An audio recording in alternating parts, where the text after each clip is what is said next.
ይሄው እንዴት እየሆን እንደሆነ የጎደለንን ተመልከቱት። ወይ ግሩም! ከአንበሳ ጋር በሰላም ኖሩ ብለን አቡነ ገብረ መንፈስ ቅዱስን አባት የምንል ሰዎች እንዴት ከሰው ጋር መኖር አቃተን? ኢትዮጵያውያን እንዴት ከኢትዮጵያውያን ጋር ኢትዮጵያውያን መኖር አቃታቸው? እንደ ቅዱሳን የቅዱሳንን ታሪክ የምንተርክ የቅዱሳን ሕይወት የሌለ ጉዶች እኮ ነን። በእውነት ጉዞ ላይ ያላችሁ ልትፋቱ ራሳችሁ ልታስተካክሉ ነው የመጣችሁ። ስለ ክርስቶስ የምንተርክ እንደ ክርስቶስ ግን ፍቅር የሌለን፣ እንደ ቅዱሳን የቅዱሳንን ታሪክ የምንተርክ የቅዱሳን ሕይወት የሌለን ጉዶች እኮ ነን። በእውነት ጉዶች እኮ ነን።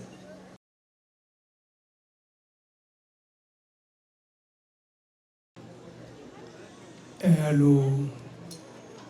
ውስተ ገዳም ወውስተ አድባር ወበአታት ወግበበ ምድር።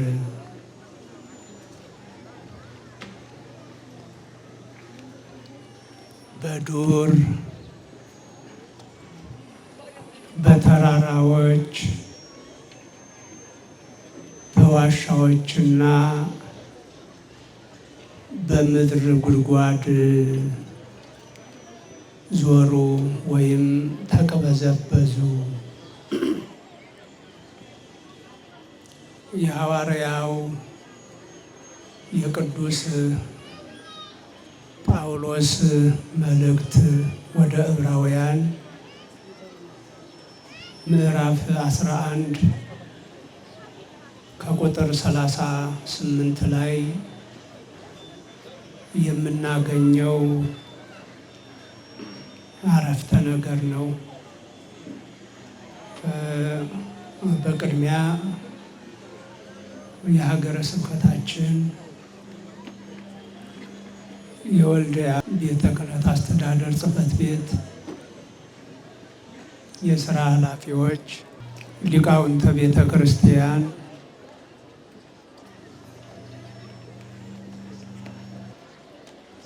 ካህናት፣ ዲያቆናት አምላካችን እግዚአብሔር በአገልጋዩ በአቡነ ገብረ መንፈስ ቅዱስ ምልጃና ጸሎት የሚሰጠውን በረከት ሽታችሁ ፈልጋችሁ ከሩቅም ከቅርብም የመጣችሁ ምዕመናን አባቶቻችን፣ ወንድሞቻችን፣ ምዕመናት፣ እናቶቻችንና እህቶቻችን፣ ሕፃናት ጭምር በልዑል እግዚአብሔር ፍጹም ሰላም እንደምን ከረማችሁ? እንደምን ሰነበታችሁ? እንደምን አደራችሁ? አሜን። በዕድሜያችን ላይ የንስሐ ዕድሜ በመጨመር ለዚች ዕለትና ሰዓት ያበቃን የሁላችን አስገኝ መጋቢና ጠባቂ የሆነው አምላካችን አምላከ አቡነ ገብረ መንፈስ ቅዱስ እግዚአብሔር በድጋሚ ይመስገን።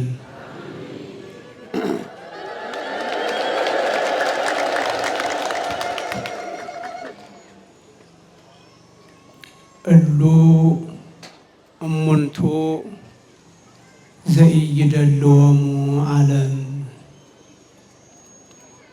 ኤሉ ኤሉ ውስተ ገዳም ወውስተ አድባር ወበአታት ወግበበ ምድር።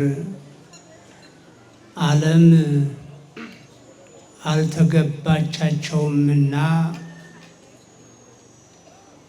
በዱር በተራራ በዋሻ በምድር ጉድጓድ ውስጥ ዞሩ ዞሩ ተቅበዘበዙ። ዓለም በሉ እስኪ አልተገባቸውምና በዱር በተራራ በዋሻ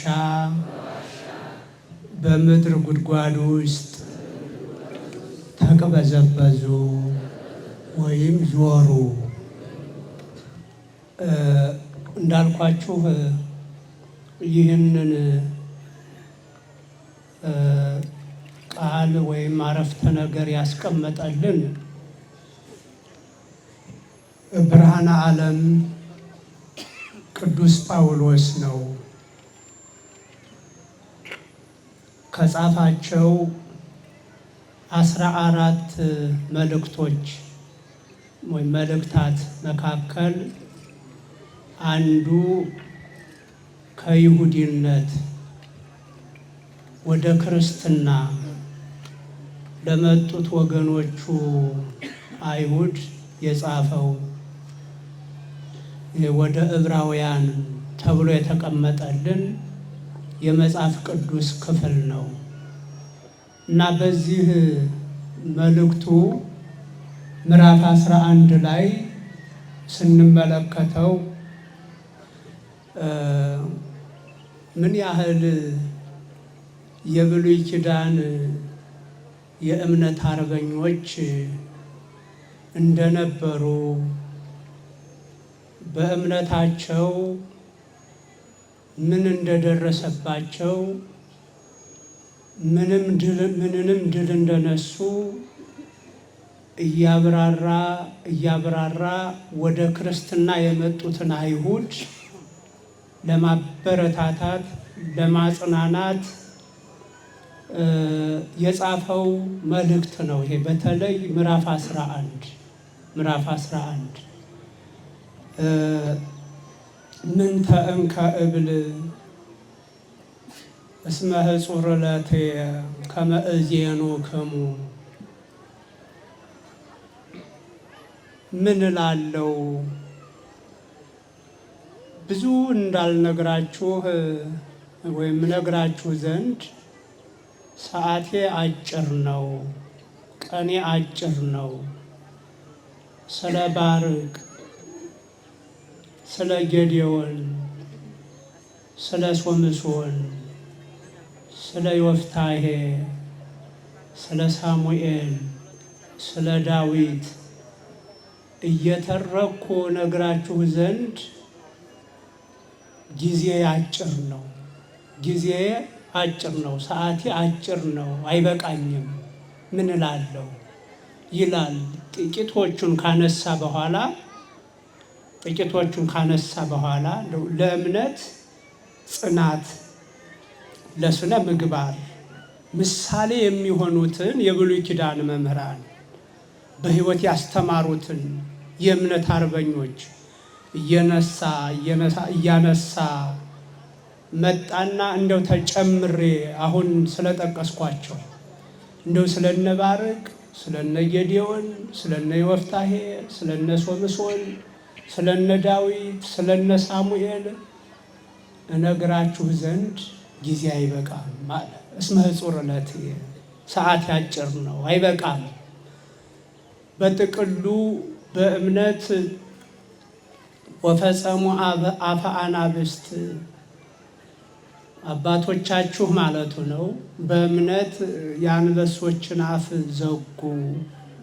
ወአጥፍኡ ኃይለ እሳት የእሳትን ኃይል አጠፉ።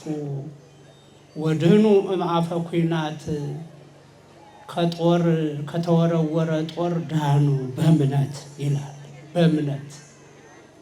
በእምነት እውነት ነው። ዳዊት ከሳኦል በተወረወረበት ጦር አልሞተም፣ በእምነት ድኗል።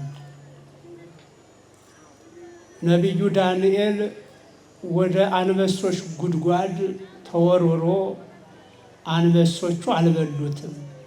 በእምነት የአንበሶቹ አፍ ተለጉሟል።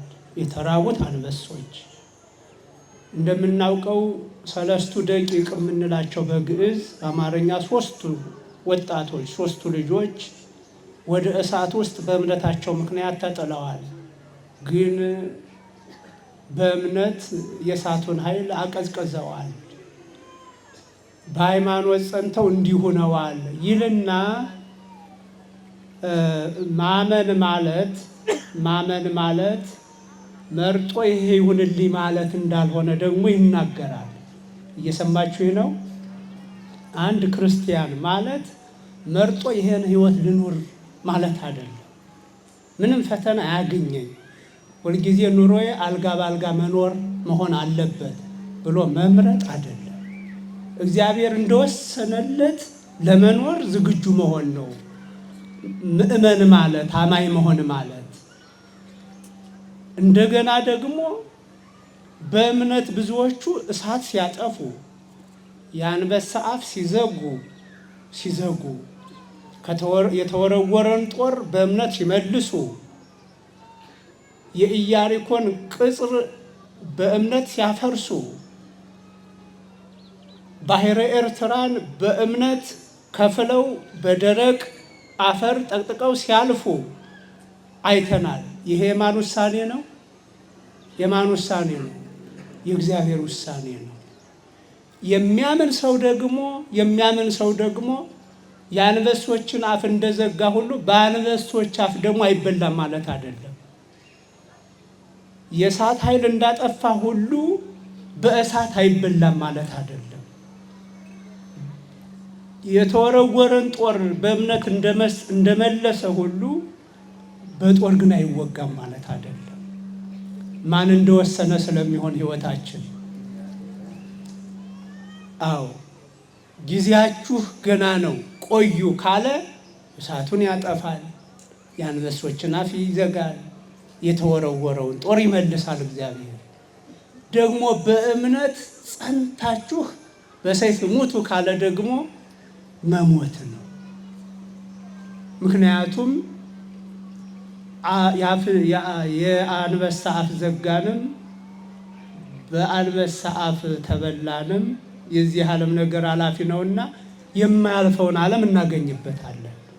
እንዲህ እያለ ሄድና ደግሞ ወበወለ ወሰርወሙ በመወሰርት በመጋዝ የተተረተሩ ደግሞ አሉ ይላል እነ ኢሳይያስ። ወወገርወሙ በእብን በድንጋይ የተወገሩ አሉ እነ ነቢዩ ኤርምያስን የመሰለ። እንዲህ አይነቶቹን እያነሳ ሄድና ደግሞ በስደት በእምነት ጸንተው ያለፉ ሰዎች አሉ። ዓለም አልተገባቸውምና አለ። የፍየል ሌጦ ለብሰው ማቅ ለብሰው በዱር በተራራ በዋሻ በግበበ ምድር በምድር ጉድጓዶች ውስጥ የዞሩ የተቅበዘበዙ አሉ በእምነታቸው ይላል። ስለ እምነታቸው ሲሉ አንዳንዶቹ ስደትም ሰማዕትነት ነውና እምነቴን አልቀይርም፣ መሰደድ ይሻለኛል፣ ዓለም ትቅርብኝ፣ ቤቴ ይቅር፣ ኑሮዬ ይቅር፣ የሥጋ ደስታዬ ይቅር ብለው ይሰደዱና ዱር ለዱር ተራራ ለተራራ ዋሻ ለዋሻ ጊዜያቸውን አሳልፈው ላይኛውን ዓለም ይወስዳሉ። አንዳንዶቹ ምንም ስደት ባይኖር እንኳ መኖር፣ ቤት ንብረት አፍርቶ መኖር፣ የሞቀ የደላ ቤት መኖር፣ የላመ የጣፈጠ መብላት እየቻሉ ደግሞ ለዚህ ለሚያልፍ ዓለም እንዲህ አልሆንም ብለው ጫካ ለጫካ ተራራ ለተራራ ገደል ለገደል ዋሻ ለዋሻ በምድር ጉድጓድ እንደ ተራ ሆነው ጊዜያቸውን አሳልፈው የማያልፈውን ዓለም ወስደዋል። የሚያልፈውን ዓለም ንቀውት የእምነት አባቶቻችሁ እንዲህ ናቸው ማለቱ ነው። አባታችን ማን? ቅዱስ ጳውሎስ። አሁን ዛሬ እኛ ክርስቲያኖች የተሰበሰብነው እሱ የብሉይ ኪዳንን የእምነት አርበኞች እያነሳ ነው እዚህ ላይ ሲተርክ የነበረው። እኛ ደግሞ የሐዲስ ኪዳን የክርስትናን የእምነት አርበኞች በእንዲህ አይነት መልኩ ሰብሰብ ብለን የተወለዱበትን ያረፉበትን ሰማዕትነት የተቀበሉበትን ቀን እናስበውና እናከብረውና ከሕይወታቸው ጽናትን እንማራለን። በዚህ መልኩ በዛሬው ዕለት መጋቢት 5 ቀን ተሰብስበን በሕይወታቸው የሚያስተምሩን ማናቸው? አቡነ ገብረ መንፈስ ቅዱስ ናቸው። በጣም ልብ በሉ። በቃል ኪዳናቸው መታረቅ ከፈጣሪያችን ጋር ምሕረት ማግኘት ቀጥሎ ነው። መጀመሪያ ግን አሁን እኛ ሁላችን የተሰበሰብነው ከሕይወታቸው ለመማር ነው። እየሰማችሁኝ ነው? ከሕይወታቸው ለመማር ነው። ከማን ሕይወት? ከአቡነ ገብረ መንፈስ ቅዱስ ወይስ ደግሞ አቡዬ የምንላቸው አባቴ ማለት ነው አይደል? አባቴ እንላቸዋለን። እኒህ አባት እንግዲህ እንደ ሰውኛው ልማድ ዜግነታቸው ምንድን ነው? ኢትዮጵያዊ ናቸው? ግብፃዊ ናቸው። እንግዲህ በዚህ በስጋ የዘር ሐረግ የአዳም ልጅ በመሆን ወንድማችን ዘመዳችን ናቸው። እንዲሁ ጠበብ ስናደርገው ደግሞ እንደ አንድ ኢትዮጵያውያን ሆነን እንደ ወቅቱ ስናስበው ባዕድ ናቸው አይደል? በስጋ ናቸው አይደሉም? ናቸው እኮ። በሃይማኖት ግን ምናችን ናቸው? አባታችን ናቸው፣ ወንድማችን ናቸው።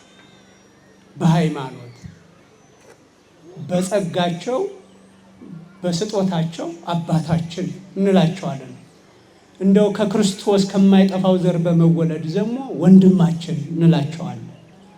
እና እኒህ አባት የተወለዱት በታሕታይ ግብፅ እንግዲህ ላይ ግብፅ ታች ግብፅ ይባላል። በታችኛው ግብፅ ንሂሳ በሚባል አካባቢ ነው የተወለዱት።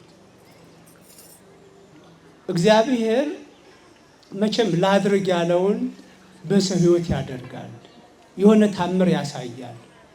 እኒህ አባት እንደተወለዱ ከእናት ማህፀን እንደወጡ ስብሐት ለአብ፣ ስብሐት ለወልድ፣ ስብሐት ለመንፈስ ቅዱስ ብለው ያመሰገኑ ናቸው። ምን ማለት ነው? ለአብ ምስጋና ይገባል፣ ለወልድ ምስጋና ይገባል፣ ለመንፈስ ቅዱስ ምስጋና ይገባል ብለው አመሰገኑ።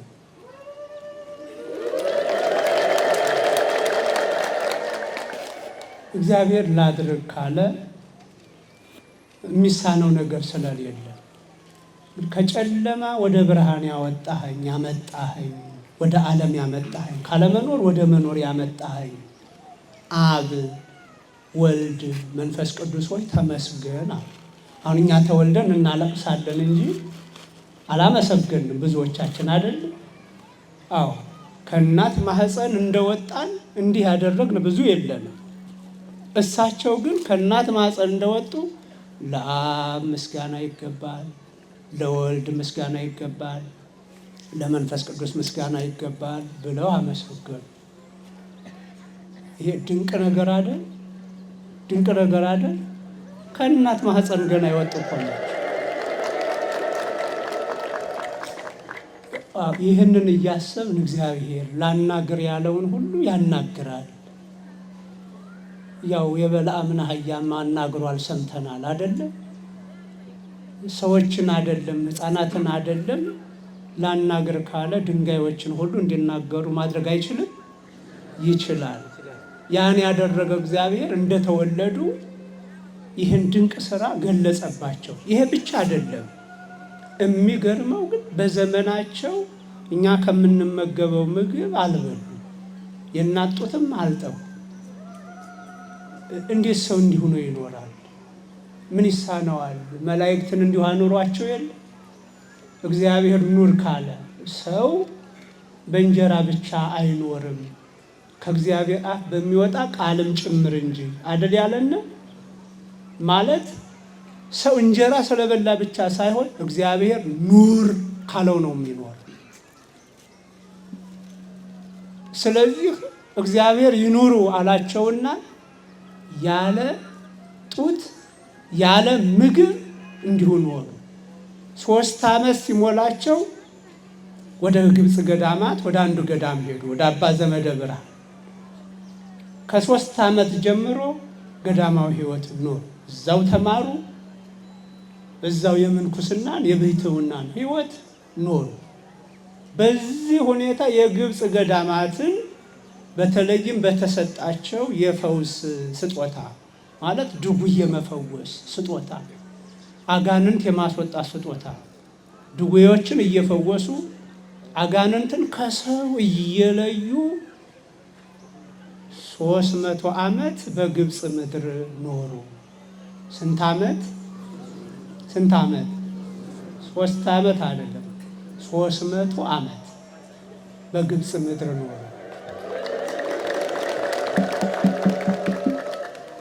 የሚገርም ነው። ረጅም ዘመን ነው አይደለ? ያው የኛ 100 መሙላት አቅቶናል እንደምታውቁት። ለኛ 3 ዓመት የግብፅ ገዳማትን በጸሎት የታመሙትን በመፈወስ በማስተማር 300 ዓመት አገለገሉ ይለናል ገድላቸው፣ የገድል መጽሐፋቸው። ከዚያ በኋላ በእግዚአብሔር ጥሪ በመላእክት መሪነት ወደ ቅድስት ሀገራችን ወደ ኢትዮጵያ መጡና እንደገና ደግሞ ኑሮ ሀብለው ጀመሩ። በማስተማር ድውይ በመፈወስ በተለይ ደግሞ የሥነ ምግባር ጉድለት ላለባቸው ኢትዮጵያውያን እየጸለዩ ማለት የሥነ ምግባር ጉድለት በተለያየ መንገድ ኃጢአት ሰርተው እግዚአብሔርን ስላሳዘኑ ሰዎች እንደው በሚገርም ሁኔታ 100 ዓመት ዝቋላ ሐይቅ ላይ ገብቶ በመጸለይ አሁን ይሄ እንደ ሰውኛ አይከብድም? 100 ዓመት ውሃ ውስጥ ሆኖ መጸለይ ሳይበሉ ሳይጠጡ ይቻላል? ይሄ እንግዲህ ተአምር ይባላል። ተአምር የሚባለው ይሄ ከተፈጥሯዊው ስርዓት ውጭም ሆነ ማለት ነው። የሰው ተፈጥሮ ምንድን ነው? መብላት መጠጣት አይደለም? መብላት መጠጣት፣ ሲበርደው መታመም፣ ፀሐይ ሲበዛበት ራስ ምታት መታመም ተፈጥሯዊ ነው አይደል? እግዚአብሔር ደግሞ ተአምር አደረገ የሚባለው ሳይበሉ አለመታመም፣ ቁሞ መገኘት፣ ሳይለብሱ እንዳይበርደው ሆኖ መኖር አይደለም ተአምር የሚባለው። ይህን አደረገ እግዚአብሔር። እንዲህ ሆነው 262 ዓመት ደግሞ በኢትዮጵያ ምድር ኖሩ። ስንት ዓመት? 262 300 ዓመት ሲደመር 562 ዓመት በምድር ላይ ኖሩ። በፍቅር በትህትና በጸሎት ሰውና እግዚአብሔርን በማስታረቅ 562 ዓመት ኖሩ። ቅድም እንዳልኳችሁ ትውልዳቸው ግብፃዊ ናቸው። እዚህ በቆዳቸውም ደግሞ ነጮች ከሚባሉት ናቸው አይደለም? በከለራቸው ነጮች ከሚባሉት ናቸው። በዜግነታቸው በትውልዳቸው ግብፃዊ ናቸው።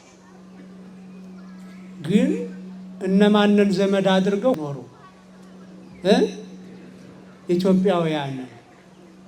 ኢትዮጵያውያንን ብቻ አይደለም። የሚገርማችሁ በዚህ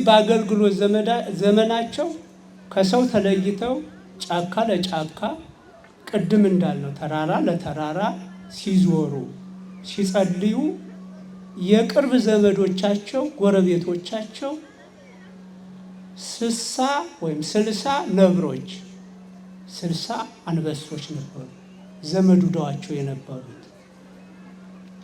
ሰው ከእግዚአብሔር ጋር ሲታረቅ ከራሱ ጋር ይታረቃል። ከራሱ ጋር ሲታረቅ ደግሞ ከአራዊትም ጋር ይታረቃል። አራዊት ጠላት የሚሆኑብን እኛ የእግዚአብሔር ጠላቶች በሆን ጊዜ ነው። እኛና እግዚአብሔር የተጣላን ጊዜ እኛና እኛ ራሳችን እንጣላለን። ሰው ከራሱ ጋር ይጣላል። ከራሱ ጋር ከተጣላ እንኳን ከአራዊት ጋር ከሰው ጋር መኖር ይከብደዋል። ወፈፌ ይሆናል፣ ተሳዳቢ ይሆናል፣ ሆድ ይብሰዋል፣ ብስጩ ይሆናል፣ ባይተዋር ይሆናል። ከራሱ ጋር ይላተማል። እንኳን ከጎረቤቱ እንኳን ከቤተሰቡ ጋር ከእግዚአብሔር ጋር የተጣላ ሰው ልብ ብላችሁ እዩ። ብዙ ጊዜ እንዲህ ባይተዋር ብስጩ ከሰው ጋር መኖር እንዲያቅተን የሚያደርገው ከእግዚአብሔር ጋር መኖር ባቃተን ጊዜ ነው። ልብ ብላችሁ ሕይወታችሁን አዳምጡ። ሰው ከእግዚአብሔር ጋር በኖረ ጊዜ አይቸገርም። ከራሱ ጋራም ይኖራል። ከራሱ ጋራ ብቻ አይደለም ከሰው ጋራ ይኖራል። ከሰው ጋር ብቻ አይደለም እንደ አቡነ ገብረ መንፈስ ቅዱስ ከአራዊት ጋራ መኖር ይችላል።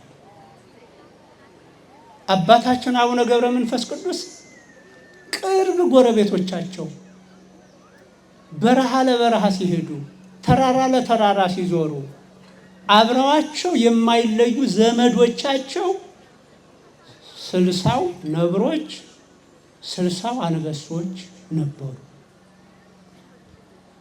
አይገርም? ሰው እንዲሆኑ ይኖራል። ሰው ከአራዊት ጋር ታርቆ ይኖራል። ሰው ከአራዊት ጋር ተዛምዶ ይኖራል። እነዚህ አድነው ወደ ሰፈር መጥተው የሚነክሱን የሚበሉን አንበሶች እንዲህ አይበሉም ማለት ነው። ሰው ከእግዚአብሔር ጋር ሲኖር ከአራዊትም ጋር ይኖራል። እኒህን አባት ነው አሁን ዛሬ ልናከብር የመጣ ነው። ከእኒህ አባት ሕይወት ነው ግን ከማጨብጨብ ማሰላሰል ይቀድም። እዚህ ላይ ከእኒህ አባት ነው ልንማር የመጣ ነው። ከምን ጋር መኖር ከቻሉት ከእግዚአብሔር ጋር ኖሩ፣ ከራሳቸውም ጋር ታረቁ፣ ከአራዊት ጋር በሰላም ኖሩ። ከእኒህ አባት ምን እንማራለን? አሁን ምን እንማራለን? ከእግዚአብሔር ጋር ታርቆ መኖርን፣ ከእግዚአብሔር ጋር ታርቀን ከሮን ከሰው ጋር መኖር እንደማይከብድ አልፎ ተርፎ ከአራዊት ጋር መኖር እንደሚቻል አይደለ? ይሄ ህይወት የሚያሳየን አይገርምም? እኛ ከአራዊት ጋር አይደለም ባል ከሚስቱ ጋር መኖር አልከበዳችሁም ወይ? ሚስት ከባሏ ጋር መኖር አልከበዳትም? በእውነት በየቀኑ የሚደረገውን የፍች ስርዓት እንደ ጋብቻ ስርዓት ስለማናየው ነው እንጂ ብዙ አይደለም። ሲጋቡ አጃቢ አለ፣ ድግስ አለ፣ ብዙ ነገር ምልክት አለና የተጋቡትን ሰዎች በዚህ ቀን በዚህ እሁድ ቀን በዚህ ማክሰኞ ይሄን ያህል ሰዎች በቀበሌያችን በአጥቢያችን ተጋብተዋል ማለት እንችላለን አይደለም? አጀብ አለ፣ ጭብጫቦ አለ፣ ድግስ አለ፣ ዘመድ አዝማድ ተጠርቷል። የፍቹን ቀን ግን ማን ያውቃል? ምልክት የለው፣ ሂዶ ፍርድ ቤት መጨረስ ነው። እኒህ ሰው አቡነ ገብረ መንፈስ ቅዱስ ከአንበሶች ጋር ኖሩ ተዛምደው 562 ዓመት ከነብሮች ጋር ኖሩ። እናንተ ግን ለ40 ዓመት ለ30 ዓመት ከሚስቶቻችሁ ጋራ ከባሎቻችሁ ጋራ መኖር አላቃታችሁም? ከልጆቻችሁ ጋራ ከወላጆቻችሁ ጋራ ከልጆቻችን ጋር ከወላጆችን ጋራ መኖር አላቃተን? ይሄው እንዴት እየሆን እንደሆነ የጎደለንን ተመልከቱት። ወይ ግሩም! ከአንበሳ ጋራ በሰላም ኖሩ ብለን አቡነ ገብረ መንፈስ ቅዱስን አባቴ የምንል ሰዎች እንዴት ከሰው ጋር መኖር አቃተን? ኢትዮጵያውያን እንዴት ከኢትዮጵያውያን ጋር ኢትዮጵያውያን መኖር አቃታቸው? አባት የምንላቸው አባቶቻችን ከአንበሶች ጋር ከኖሩ እና አቡነ ሳሙኤል ዘዋልድባ እና አቡነ ገብረ መንፈስ ቅዱስ ከአንበሶች ጋር ከነምሮች ጋር ከኖሩ እኛ ከሰው ጋር እንዴት መኖር ተሳነ? እንቆቅልሽ ነው። እንቆቅልሽ ነው።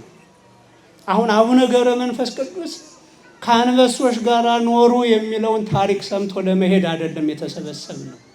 እሳቸው ከአንበሳ ጋር ከኖሩ እኔ እንዴት ከጎረቤት ጋር መኖር አቃተኝ እንድትሉ እንድንል ነው። እኔ ከባሌ ጋር እንዴት መኖር አቃተኝ ብለሽ እንድትሄጅ ነው። እኔ ከሚስቴ ጋር እንዴት መኖር አቃተኝ፣ ፍች ኃጢአት ነው እየተባለ እንዴት እፋታለሁ ብላችሁ ጉዞ ላይ ያላችሁ ልትፋቱ ራሳችሁ ልታስተካክሉ ነው የመጣችሁ አይደለም? እመና የሚገርም እኮ ነው። እንደው የቅዱሳንን ታሪክ የምንተርክ የቅዱሳንን ሕይወት ግን መኖር ያልቻልን ክርስቲያኖች እኮ ነን።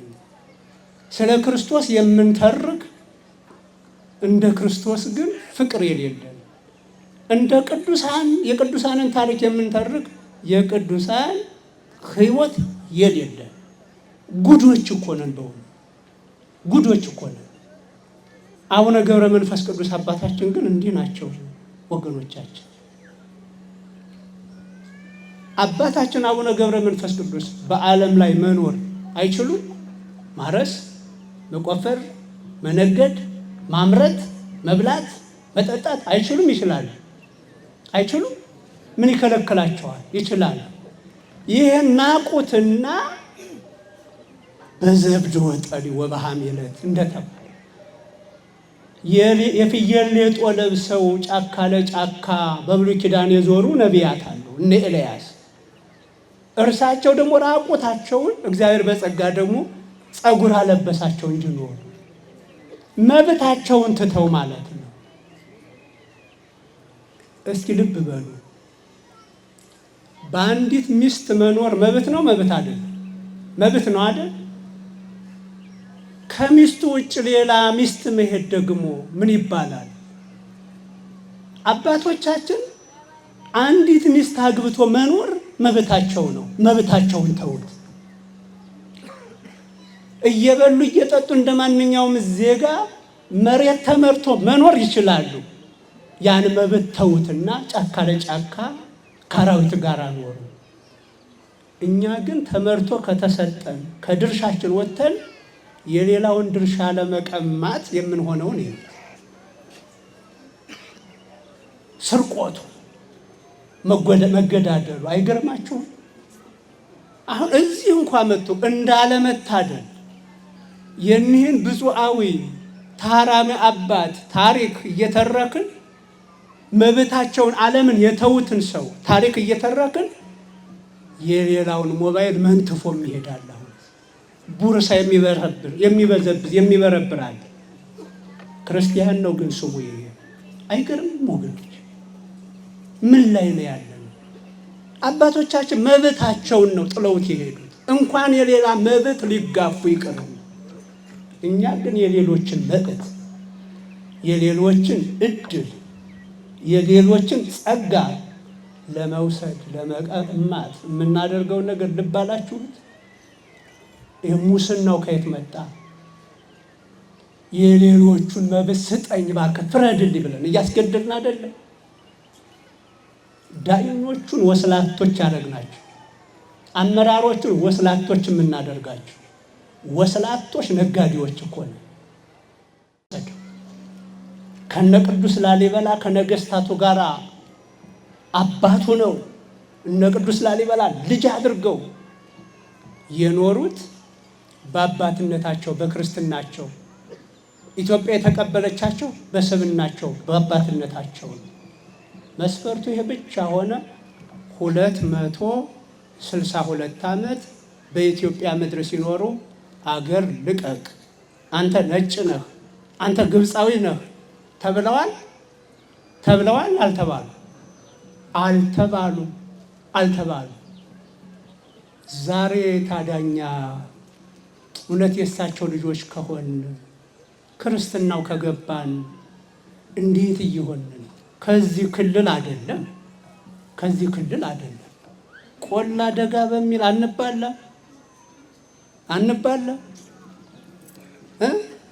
ይሄ ደገኛ ነው፣ ይሄ ቆለኛ ነው። ኧረ እዚች ጎጥ ለጎጥ እሱ እኮ የዛ አካባቢ ሰው ነው። እንዲሁ ይሄ ጥበት ከየት መጣ? እንዲሁ ነን ታዲያ የአቡነ ገብረ መንፈስ ቅዱስ በዓል ልናከብር እንመጣለን። የሚገርመው እኮ ነው ከግብፅ መጥተው ባይዶቹን ኢትዮጵያውያንን ዘመድ አድርገው ልጆች ብለው ስለ ኃጢአታችን እያለቀሱ የኖሩትን አባት ከእግዚአብሔር ጋር ያስታርቁን ብለን እንመጣለን።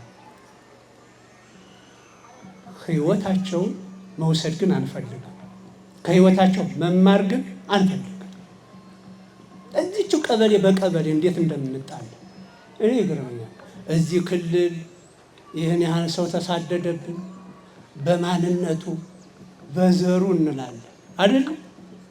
ኧረ እዚሁ ጎጥ ለጎጥ እዚሁ ቀበሌ በቀበሌ ቆላ ደጋ በሚል ተለያይተን በንግዱ ዓለም በስራው ዓለም ያለ ሽኩቻ ቀላል ነው። ይገርመኛል እኮ አንድን ግብፃዊ አባቴ ብሎ የተቀበለ ኢትዮጵያዊውን እንዴት መቀበል አቃተው? ወገኖች እንዴት አቃተን? እንዴት ከኢትዮጵያውያን ጋር መኖር አቃተን? ግብፃዊውን አባቴ ብለን እየኖር ኧረ ታሪክ ነው የኛ ህይወት። እናንተ አይገርማችሁም? እስኪ አሰላስሉት። እስኪ አሰላስሉ። እስኪ ህይወታችንን እንመልከት ወገኖች። ክርስትና ማለት ግን ወአንቱሙሰ አኀው ኩልክሙ፣ እናንተ ሁላችሁ ወንድማማቾች ናችሁ ነው ያለን ክርስቶስ። እናንተ ሁላችሁ ወንድማማቾች ናችሁ። እንደውም እኮ እሱ እያስተማረ እናትህና ወንድሞችህ የዮሴፍ ልጆች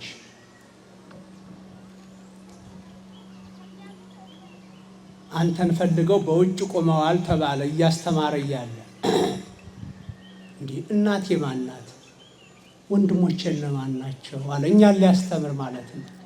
ድንግል ማርያም እናት ያደለችው ለማለት ፈልጎ አይደለም። የዮሴፍ ልጆች በእናቱ ዘመዶቹ ናቸው። እናቱ ባትወልዳቸው ወንድሞችስ እነማን ናቸው አለና እጁን ዘርግቶ ወንድሞቼ እኒህ ናቸው አለ። እስመ ኩሉ ዘይገብር ፈቃዶ ለአቡየ፣ የአባቴን የሰማያዊውን አባቴን ፈቃድ የሚያደርጉ ሁሉ እህቴ፣ ወንድሜ፣ እናቴም ናቸው አለን ክርስቶስ። እኛ እንድንል እኮ ነው። በክርስቶስ ስም የተሰባሰብን ሁላችንም ወንድማማቾች ነን፣ እህትማማቾች ነን። ይህ ዝምድና እንዴት ተፋቀ? ከእምነት ወጣ ስንል ደግሞ በጥቅሉ ሰው በመሆን የአዳም ልጆች የሆኑ ሁሉ ምኖቻችን ናቸው? ወንድሞቻችን ናቸው፣ እህቶቻችን ናቸው። ተቻችሎ ለመኖር ተፈቃቅሮ ለመኖር ክርስቲያኖች ብዙ ምሳሌዎች አሉ። እንዴት ተፈቃቅሮ መኖር እንደሚቻል አቡነ ገብረ መንፈስ ቅዱስ ምሳሌ አለ። ከባይዶቹ ከኢትዮጵያውያን ጋር በፍቅር እንዴት እንደኖሩ ብሎም ከሰው አልፎ ከአራዊት ጋር ከአንበሳ ጋር ከነምር ጋር እንዴት ተስማምተው እንደኖሩ አባት አለ፣ ምሳሌ አለ። ቅዱስ ጳውሎስ አሁን በጠቀስኩላችሁ በዕብራውያን ምዕራፍ 11 ላይ ያን ሁሉ ቅዱስ ያን ሁሉ ሰማዕት የተረከው በወቅቱ ያሉት ክርስቲያኖች ምሳሌ እንዲያደርጓቸው። ስለዚህ ክርስቲያኖች እስቲ ልብ እንበል፣ ወደ ቀልባችን እንመለስ። እንደው የቅዱሳኑን ሕይወት እንውሰደው እስኪ። እንደኛ የታደለ ማን አለ? እንደው በሕይወተ ሥጋ ቁመን የምናስተምር ባንኖር እንኳ በሕይወተ ሥጋ ሳይኖሩ በታሪካቸው በሕይወት የሚያስተምሩን ስንት ቅዱሳን አባቶች ያሉን እኮ ኢትዮጵያውያን ነን፣ ኦርቶዶክሳውያን ነን። ይሄንን እንድናይ ነው ዛሬ የተሰበሰብነው። ግልጽ ይሆን? ገብቶናል? አባታችሁ ማለት አባታችን አቡነ ገብረ መንፈስ ቅዱስ ማለት እኒህ ናቸው። ከግብፅ መጥተው ከኢትዮጵያውያን ጋር በፍቅር የኖሩ እኛ ጥቁሮች እሳቸው ነጭ ሲሆኑ ወንድሞቼ ብለው ኃጢአት ሲሰሩ ኢትዮጵያውያን እያለቀሱ ውሃ ላይ ተነክረው 100 ዓመት የጸለዩ ናቸው። እያችሁ ፍቅር ለግብፃውያን አይደለም ለኢትዮጵያውያን እንዲሆን ከዛም አልፎ ከአንበሳ ጋር ከነምር ጋር በፍቅር ኖሩ። ኢትዮጵያውያን ግድ የላችሁ፣ ሰው አትጥሉ። ክፉን ነገር ነው መቃወም ያለባችሁ፣ መጥላት ያለባችሁ። በፍቅር ነው እየዳዳችሁ ያላችሁ። ከሚስቴ ጋር መኖር ከብዶኛል ያላችሁ አስተካክሉ ሐሳባችሁን። ዛሬ የምናከብራቸው ከሰው ጋር አይደለም ከአንበሳ ጋር የኖሩ ናቸው። በቃ መኖር ሰልችቶኛል ከባሌ ጋር ልፋታ እያልሽ እየዳዳሽ ያለሽ ሴት አስተካክል። የአቡነ ገብረ መንፈስ ቅዱስ ልጅ ከሆንሽ